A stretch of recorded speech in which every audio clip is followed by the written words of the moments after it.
Warning, this video is for educational purposes only and intended for viewers age 18 and older. If you're under 18, please exit now.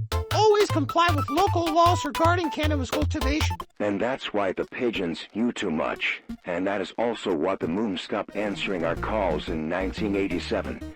Now, for the next series, somewhere in the depths of Antarctica's hottest volcano, a single spaghetti noodle holds the secrets to immortality.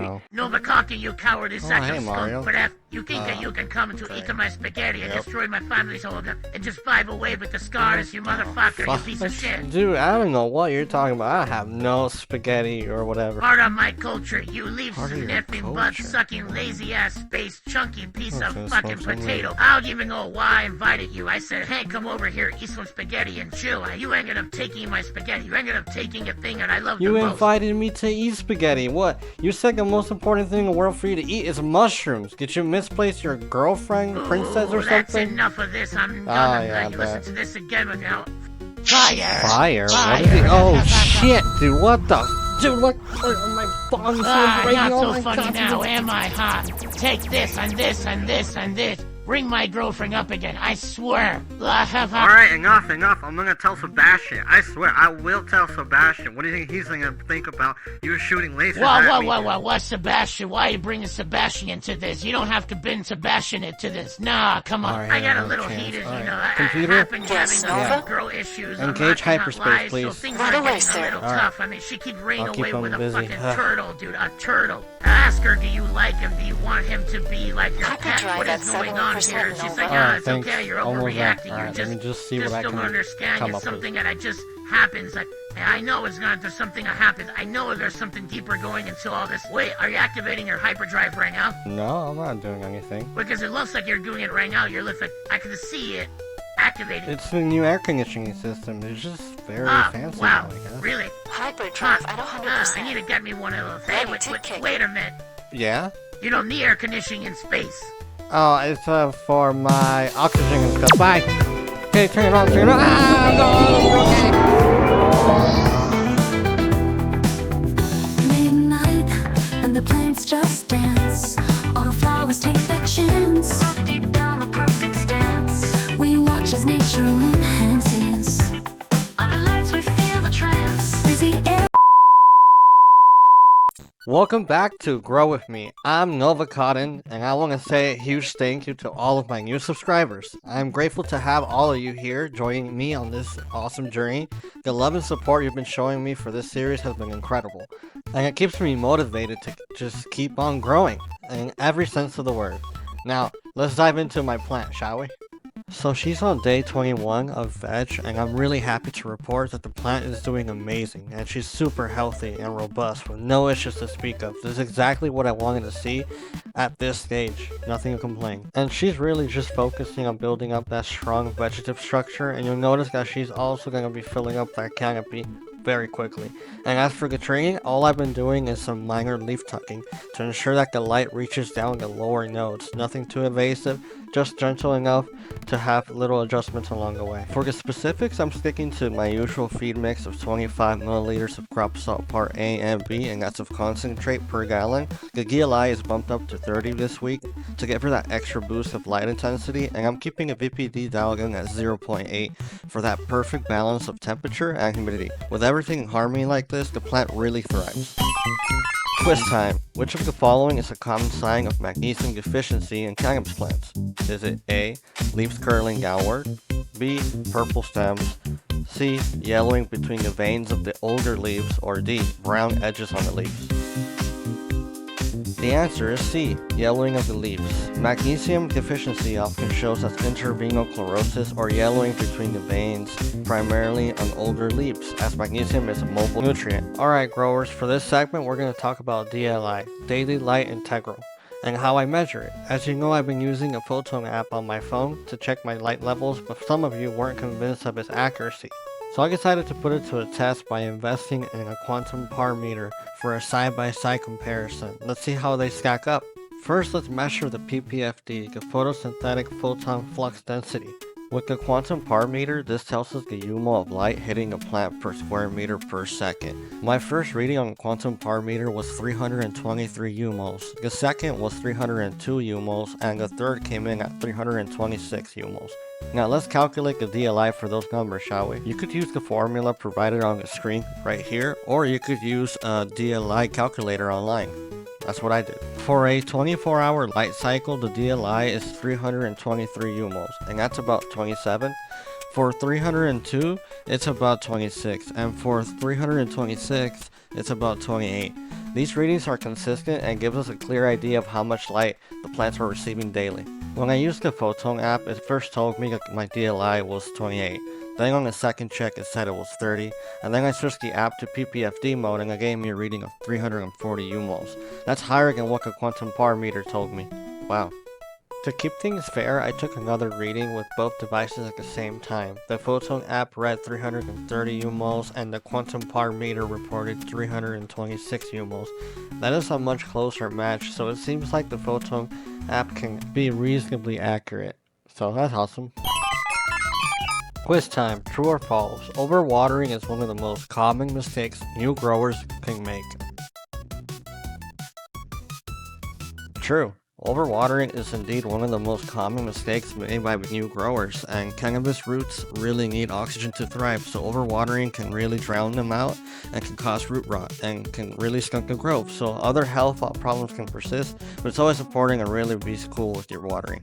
Alright, now let's talk about two important techniques I implemented on day 28, and it's selective defoliation and setting up a scrog net, or trellis net. These methods work together to maximize light penetration and promote an even canopy, which is key to boosting your plant's overall health and yield, and that's what you want, right? The first step was some selective defoliation, and I removed 2 fan leaves that were shading key areas of the canopy. By taking out these leaves, I opened up the lower branches to more light and airflow, which helps the plant develop more evenly. By carefully removing larger shading leaves, you allow more light to reach the lower bud size, which promotes an even growth and better development. It's important not to overdo it though. Only takes a few leaves at a time to avoid stressing your plant. Typically, you'll want to focus on the leaves that are blocking light or reducing airflow around the canopy. Done right, defoliation can help maximize your plant's yield and overall health. So after removing the fan leaves to improve the light penetration, I took a step back to assess the canopy. Defoliation isn't just about removing leaves, it's about creating balance.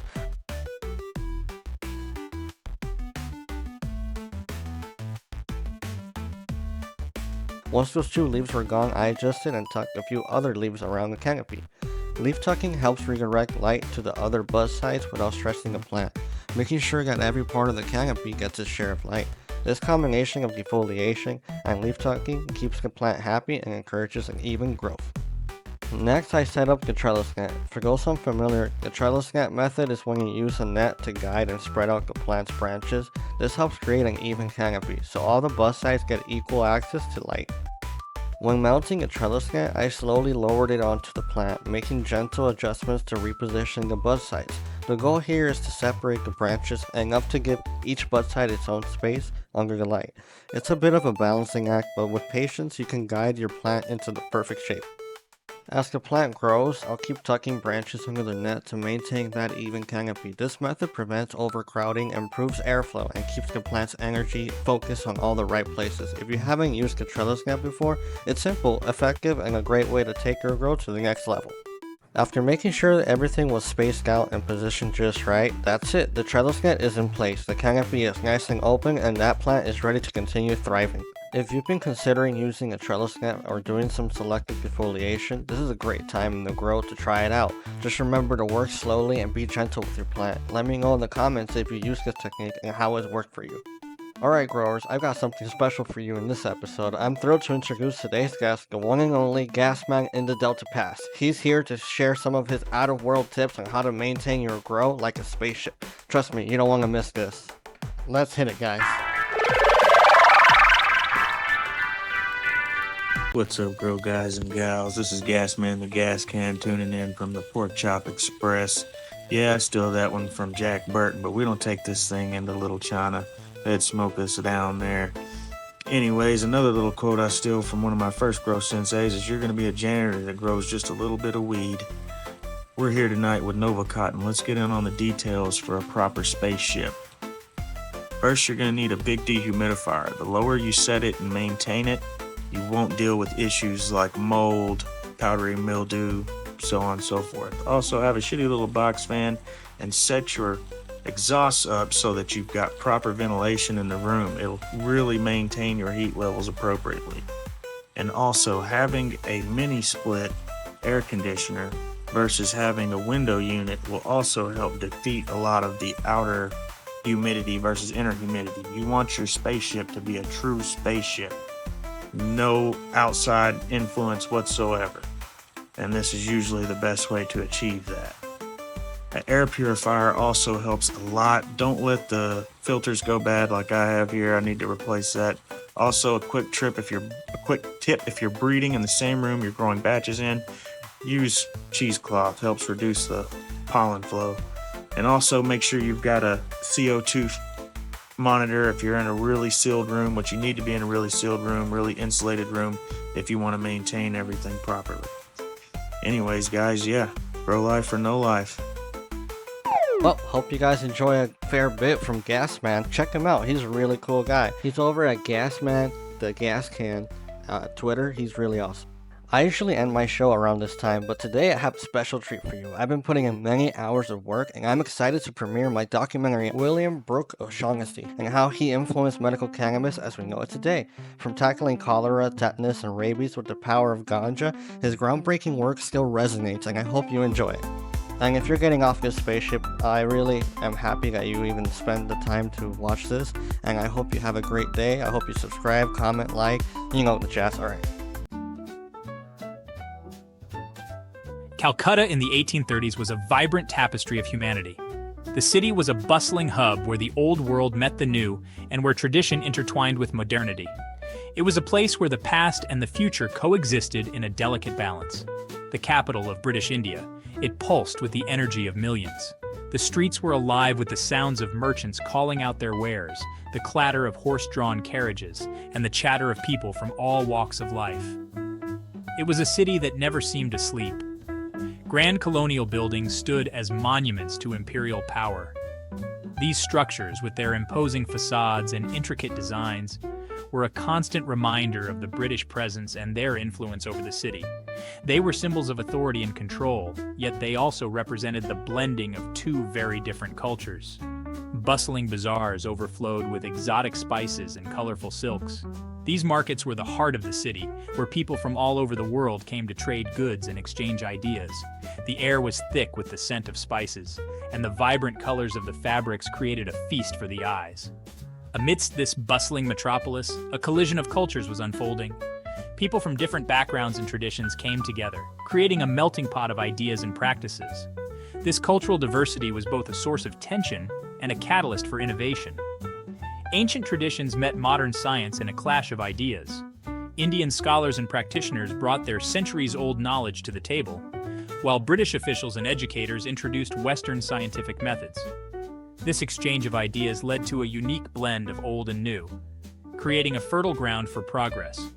The British, eager to assert their dominance, brought with them their own systems of knowledge. They established schools and institutions to promote Western education and scientific thought. However, they also encountered resistance from those who valued their traditional ways of life. But they also encountered a civilization with its own rich history of medicine and healing. Indian healers had developed sophisticated medical practices over centuries, and their knowledge was deeply rooted in the cultural and spiritual traditions of the land. This encounter between two medical systems led to new discoveries and advancements. This clash of civilizations created a fertile ground for innovation.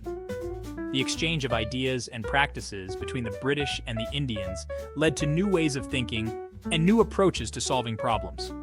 It was a time of great intellectual and cultural growth. It was in this melting pot of ideas that a young Irish doctor named William Brooke O'Shaughnessy would make his mark. O'Shaughnessy was a pioneer in the field of medicine, and his work in Calcutta would have a lasting impact on the world. His pioneering work, particularly with the controversial plant cannabis, would challenge the established medical orthodoxy and leave an indelible mark on the history of medicine. O'Shaughnessy's research and experiments opened up new possibilities for the use of cannabis in medical treatments, and his contributions continue to be recognized and celebrated to this day. William Brooke O'Shaughnessy was no ordinary doctor. He was a visionary, a pioneer in the truest sense of the word. Born in 1809, he possessed a sharp intellect and an unquenchable thirst for knowledge. From a young age, his curiosity knew no bounds, and he was always eager to learn more about the world around him. He had already made a name for himself in England, with his groundbreaking research in chemistry and toxicology. His work was not just confined to the laboratory. He was deeply interested in the practical applications of his findings. In 1833, at the age of 24, O'Shaughnessy embarked on a journey to India. This was not just a physical journey, but a voyage into the unknown, filled with opportunities and challenges. He arrived in Calcutta to take up a position as an assistant surgeon in the East India Company's medical service. Calcutta, a bustling metropolis, was the epicenter of British colonial administration in India. This was a time when the East India Company held sway over vast swaths of the subcontinent. The company was not just a trading entity, but a powerful political force, shaping the destiny of millions. O'Shaughnessy found himself in a land vastly different from his own. The cultural diversity, the rich history, and the complex social fabric of India were both fascinating and overwhelming. The sights, sounds, and smells of India were unlike anything he had ever experienced. The vibrant markets, the colorful attire of the people, and the exotic spices all contributed to a sensory overload. Yet, instead of being daunted, he was captivated. He saw India as a land of endless possibilities, a place where he could make significant contributions to science and medicine. India presented a new frontier for scientific exploration. The diverse flora and fauna, the unique medical practices, and the rich natural resources offered a treasure trove of knowledge waiting to be uncovered. O'Shaughnessy, with his characteristic zeal, dived headfirst into this new world. He was determined to learn, to explore, and to make a difference. His journey in India was just beginning, and it would be one filled with remarkable discoveries and groundbreaking achievements. India had a long and storied tradition of medicine. The ancient system of Ayurveda, with its emphasis on herbal remedies and holistic healing, had flourished for centuries. O'Shaughnessy, with his scientific background, could have easily dismissed these traditional practices as primitive, but O'Shaughnessy possessed a rare open-mindedness. He was intrigued by the vast pharmacopoeia of Indian medicine. He observed local healers and studied ancient Sanskrit texts. He was particularly fascinated by the use of cannabis, a plant that had been used for medicinal and recreational purposes in India for millennia. Cannabis was nothing new. Its use as a medicine dated back thousands of years across various cultures. Yet in the West, its medicinal properties were largely unknown. O'Shaughnessy approached cannabis with a scientist's rigor. He conducted meticulous experiments, first on animals and then on human subjects. His findings were groundbreaking. O'Shaughnessy discovered that cannabis possessed remarkable therapeutic properties. It could relieve pain, reduce muscle spasms, and even alleviate the symptoms of some mental illnesses. He meticulously documented his findings, publishing them in medical journals, eager to share his discoveries with the world. O'Shaughnessy's work with cannabis was met with a mixture of curiosity and skepticism. Some doctors embraced his findings, while others remained wary of this exotic drug.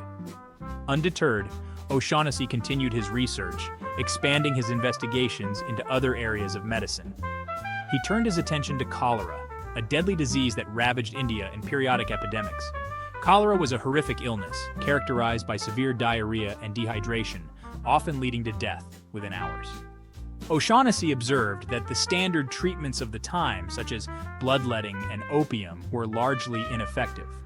Cholera, a deadly disease, ravaged populations in the 19th century, causing severe dehydration and death. Medical professionals were desperate for a solution.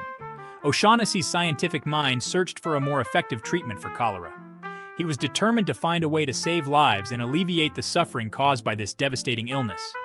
He knew that the key to combating the disease lay in replenishing the body's depleted fluids and salts.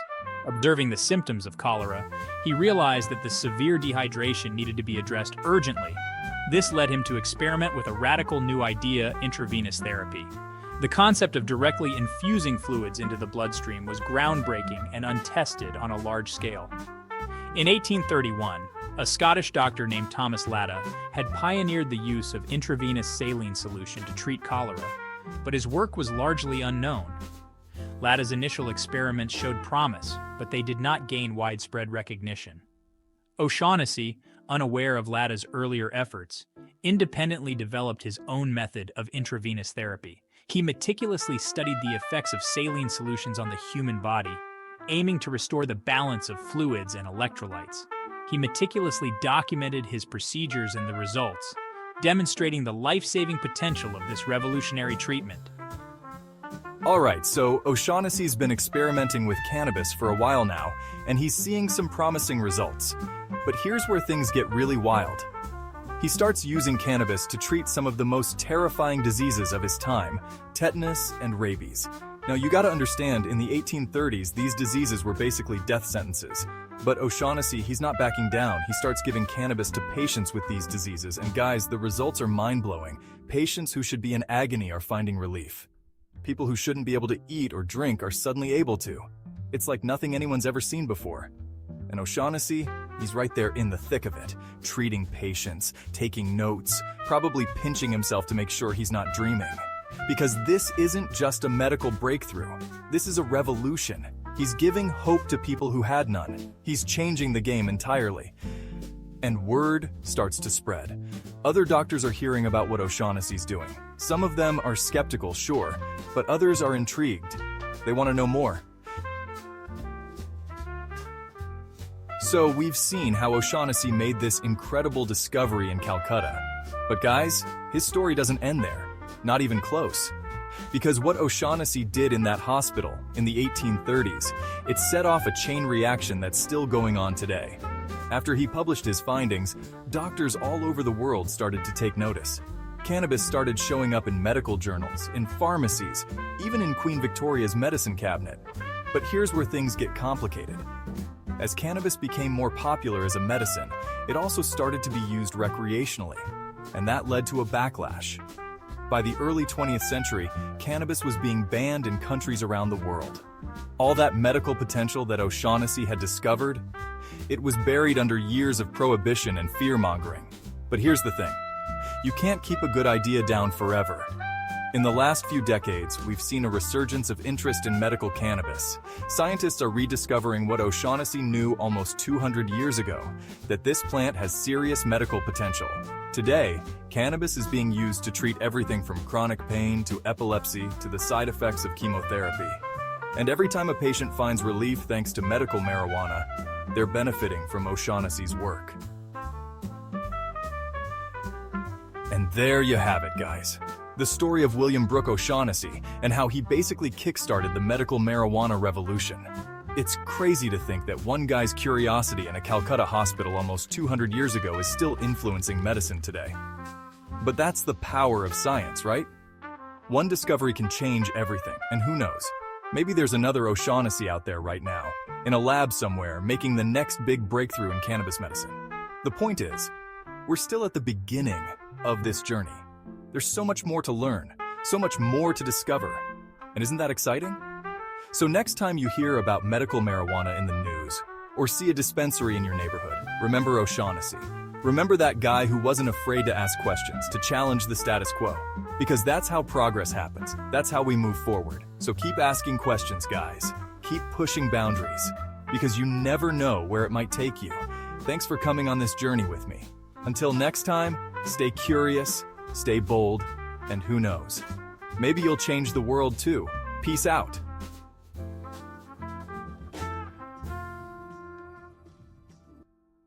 Well, I hope you enjoyed that documentary. That was really interesting. Please check me out on my Twitter over at Novacotton, and check my Instagram. That would be really awesome. And hey, subscribe to my YouTube if that's where you're watching this from. Check out my link tree. I have all these coupons for all the gear stuff. And yeah, keep on growing. Alright, bye. Hey, you. Yeah, you. Come on, click that subscribe button, that like button, all the buttons. Come on. All right, bye.